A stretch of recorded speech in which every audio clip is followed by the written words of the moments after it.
Dando continuidade às condições básicas de análise estrutural, vamos abordar agora o princípio da superposição de efeitos, que é um princípio importantíssimo para análise de estruturas.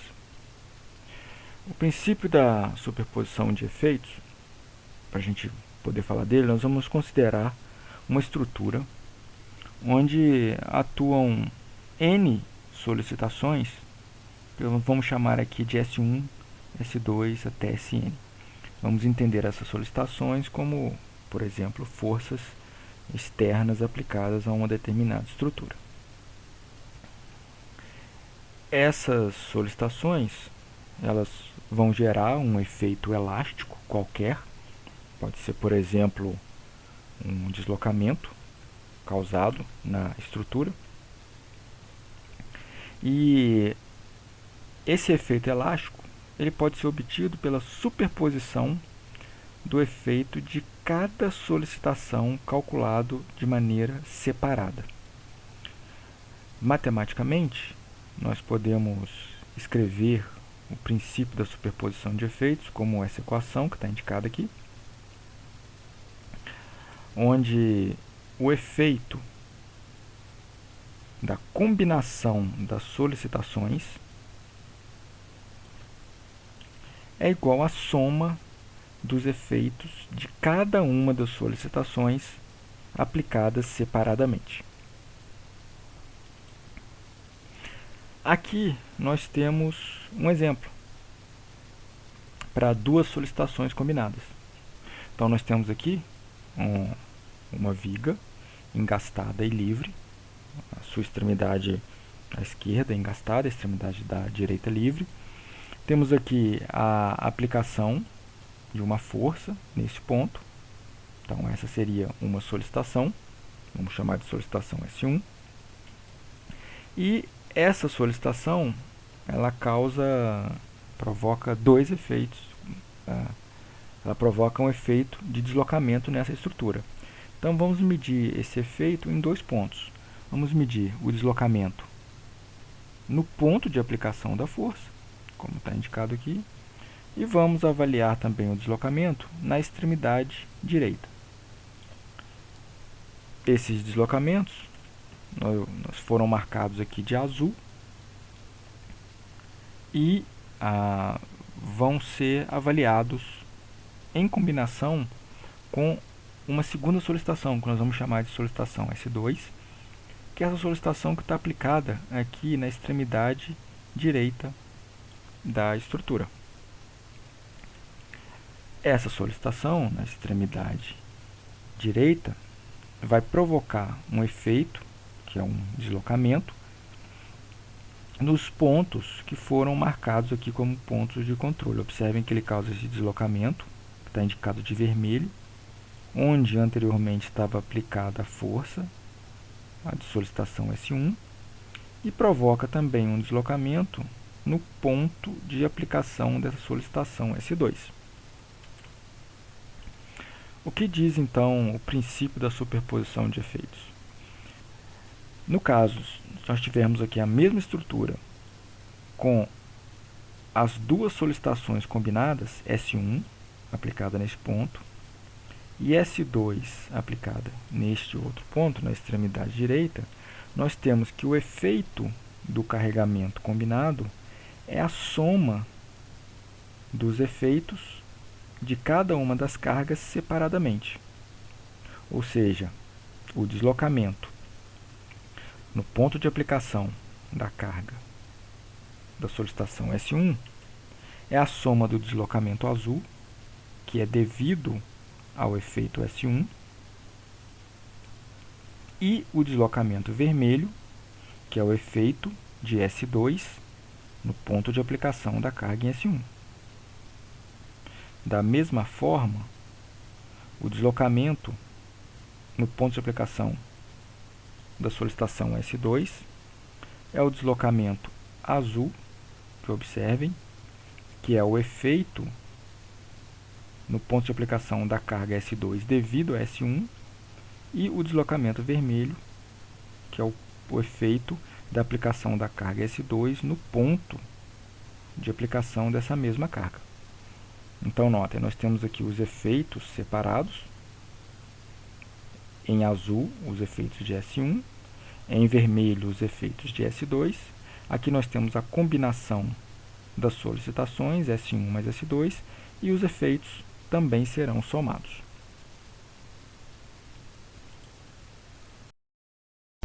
Aqui nós temos um exemplo similar, porém agora ele vai ser apresentado de uma outra forma, pois as cargas serão combinadas de uma outra maneira através de uma combinação linear.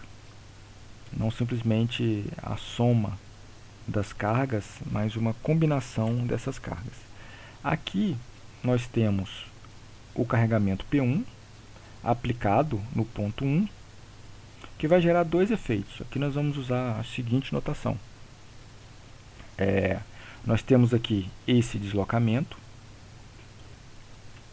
que é o efeito em 1,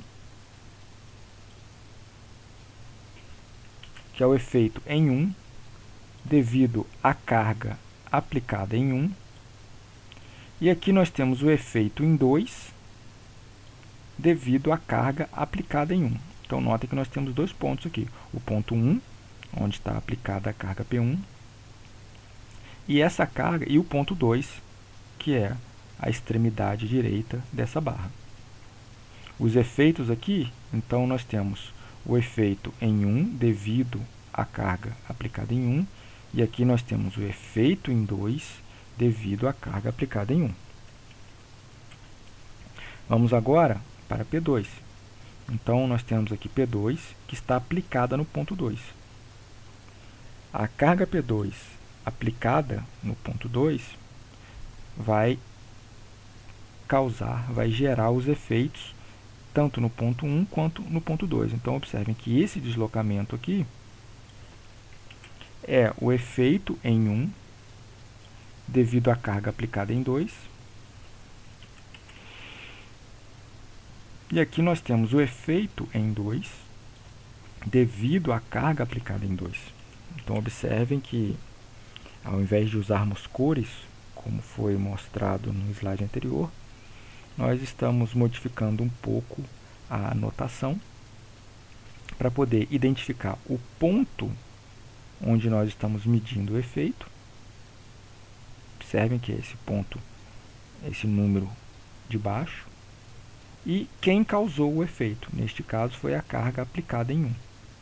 Então, observem, efeito em 1 devido à carga aplicada em 1, efeito em 2 devido à carga aplicada em 2. Aqui nós temos o efeito... aqui nós temos o efeito em 1 devido à carga aplicada em 1 e o efeito em 2 devido à carga aplicada em 1. Aqui nós temos o efeito em 1 devido à carga aplicada em 2 e aqui nós temos o efeito em 2 devido à carga aplicada em 2.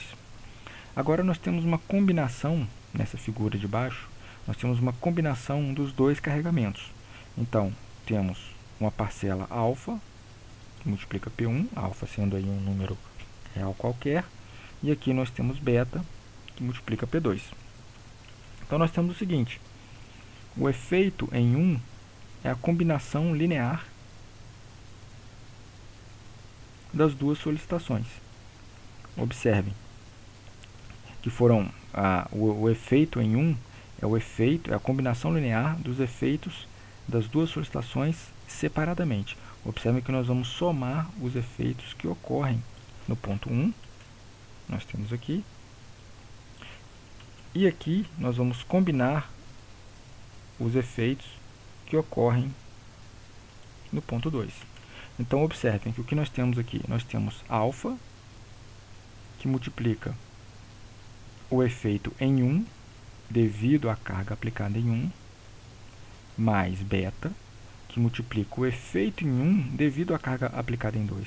Observem, aqui nós temos o efeito em 1 devido à carga aplicada em 1, e aqui o efeito em 2, e o efeito em 1 devido à carga aplicada em 2. Então, observem que o ponto de referência permanece o mesmo. Nós temos aqui, estamos contabilizando os efeitos que ocorrem no ponto 1. Já o efeito em 2, devido à combinação das solicitações, nós temos o seguinte: o efeito em 2, devido à carga aplicada em 1, e nós temos aqui vezes alfa, e nós temos aqui beta, que multiplica o efeito em 2, devido à carga aplicada em 2. Observem que, na superposição de efeitos, a combinação das cargas, nós temos como resultado a combinação linear dos efeitos. Uma questão que a gente se coloca agora é quando é válido o princípio da superposição de efeitos. O princípio da superposição de efeitos ele vai ser válido desde que a estrutura tenha um comportamento linear, que isso vai nos remeter à linearidade. E quando isso acontece? Bem, neste caso, o material que compõe a estrutura deve se comportar segundo a lei de Hooke, ou seja, um comportamento elástico linear. As deformações e os deslocamentos devem ser pequenos, de forma que a posição indeformada da estrutura pode ser considerada como uma configuração de equilíbrio. E se a estrutura não satisfaz a primeira condição da lei de Hooke, então nós temos que ela apresenta uma não linearidade física, quando essa não linearidade está associada ao material. E, por outro lado, se a estrutura não satisfaz a segunda condição, onde nós podemos fazer o equilíbrio na posição indeformada, nós dizemos que a estrutura apresenta uma não linearidade geométrica. Para isso, então, nós podemos estabelecer algumas condições para o comportamento linear. Então, para se ter um comportamento linear de uma determinada estrutura, ela necessariamente tem que ter o comportamento linear do material, que é a linearidade física, e, além disso, a linearidade geométrica. Então, notem que as duas condições devem ocorrer simultaneamente. Para que ocorra a linearidade geométrica, nós devemos ter um arranjo adequado das barras e dos vínculos, de maneira que seja possível estabelecer as condições de equilíbrio, ou seja, montarmos as equações de equilíbrio, na posição da configuração indeformada da estrutura. Para que isso ocorra, é necessário que a estrutura deve funcionar em regimes de pequenos deslocamentos e pequenas deformações, pois se ocorrerem grandes deslocamentos e grandes deformações, nós não podemos usar a configuração indeformada para calcular ou para realizar o equilíbrio. Além disso, não é possível uma estrutura apresentar um comportamento linear se o material tiver um comportamento não linear, mesmo que ele seja elástico. E além disso, bem como também não há possibilidade da estrutura apresentar um comportamento linear se ela tiver alguma não linearidade geométrica. Então, observadas essas condições, nós podemos trabalhar com a superposição de efeitos. Aqui nós vamos mostrar então alguns exemplos onde não é possível fazer a superposição de efeitos. Vamos então observar essa estrutura, como está indicado aqui. A estrutura é composta por dois engastes, em A e em B. Temos aqui uma rótula no ponto C, onde temos aplicado uma carga P e as barras encontram-se na horizontal.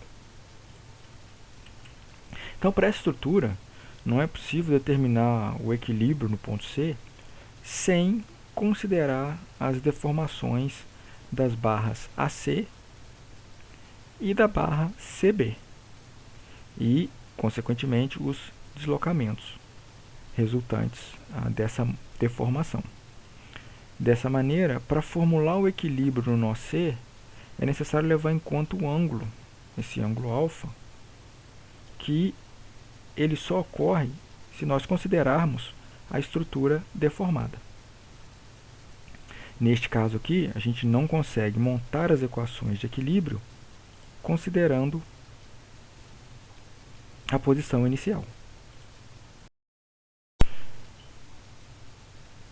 Neste caso, a estrutura vai apresentar um comportamento não linear para qualquer valor de P e para qualquer tipo de material. Aqui, nessa estrutura de baixo, nós mostramos aqui uma estrutura derivada dessa estrutura de cima, mas onde a posição das barras e os vínculos permite a ocorrência da linearidade geométrica.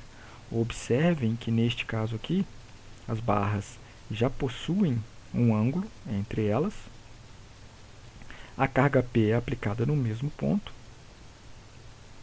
porém a configuração deformada aqui, com este ângulo, com este deslocamento delta, se o deslocamento for suficientemente pequeno, é possível considerar a configuração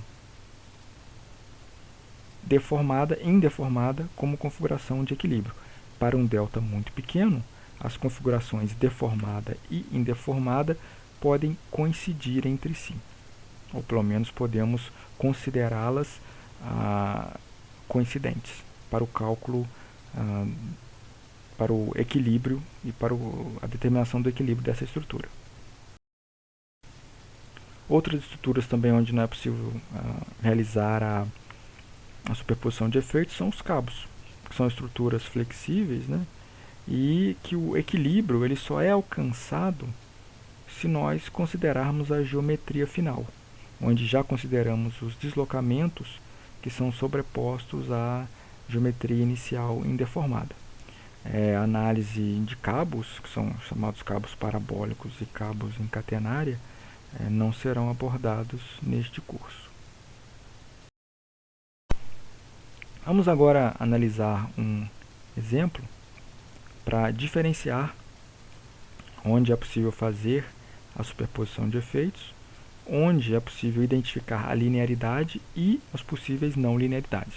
Para isso, vamos considerar uma estrutura, que é esse pórtico, em L, como está indicado aqui, engastado nessa extremidade da esquerda e livre nessa extremidade inferior. O pórtico tem esse comprimento B para a barra horizontal e o comprimento A para a barra vertical.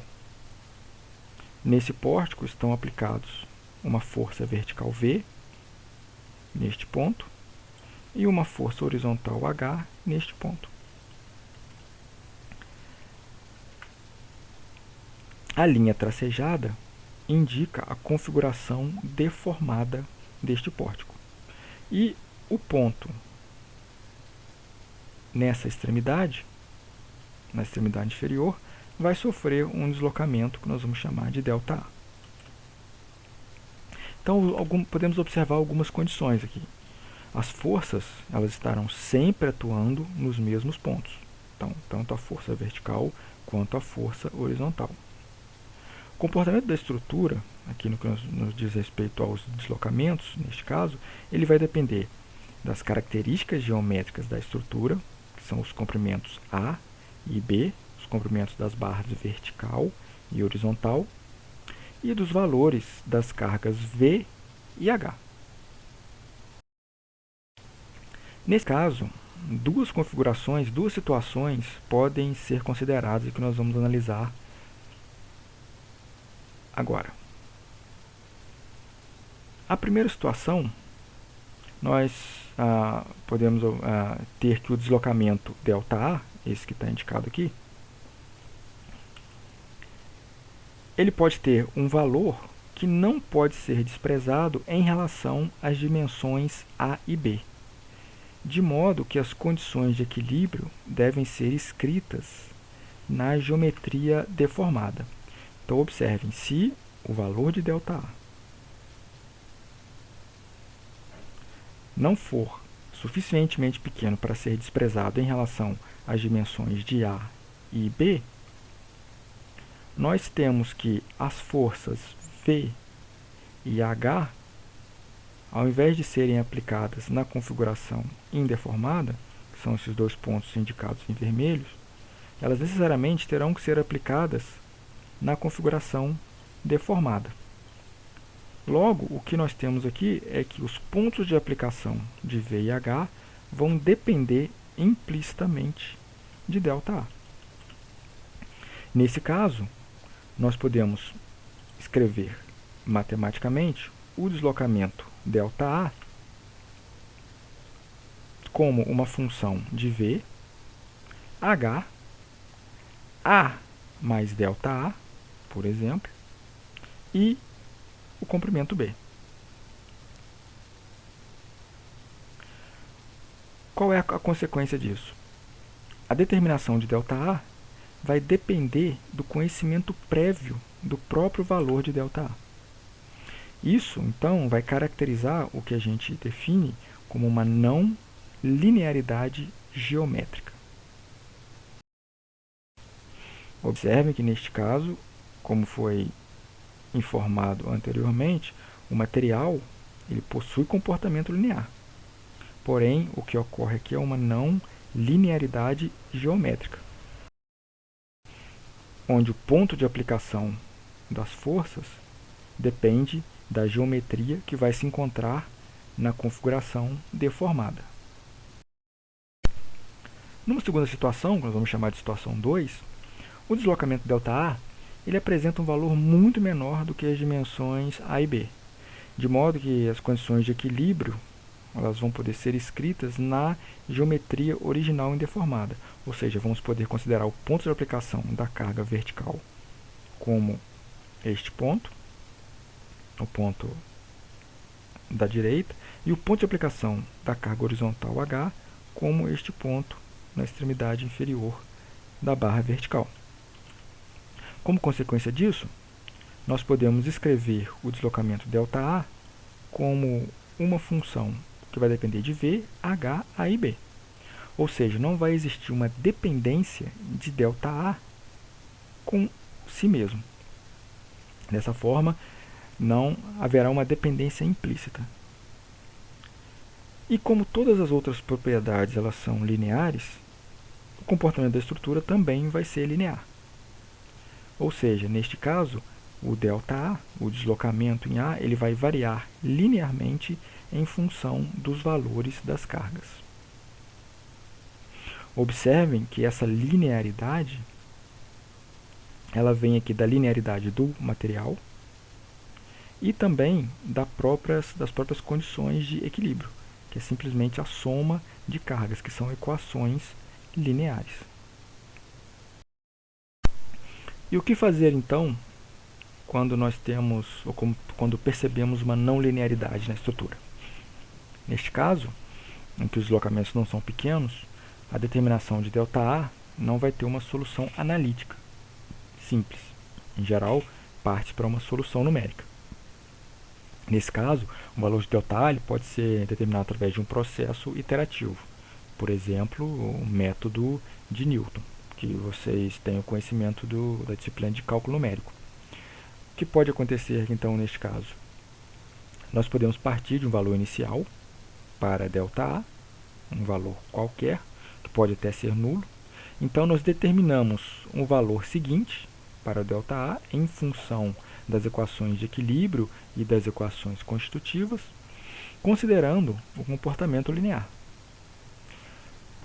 Dessa forma, nós temos um valor para uma iteração e conseguimos obter, é possível obter, através das equações de equilíbrio e das equações constitutivas, o valor do deslocamento numa próxima iteração. Com os valores dos deslocamentos calculados no passo anterior, então atualizamos a geometria da estrutura, definimos o valor seguinte de ΔA. E esse processo ele vai se repetindo até que em um determinado passo não seja possível observar uma diferença significativa entre as duas iterações subsequentes. Se esse processo converge, nós temos uma estrutura estável. E se esse processo não convergir, nós podemos afirmar que a estrutura ela é instável.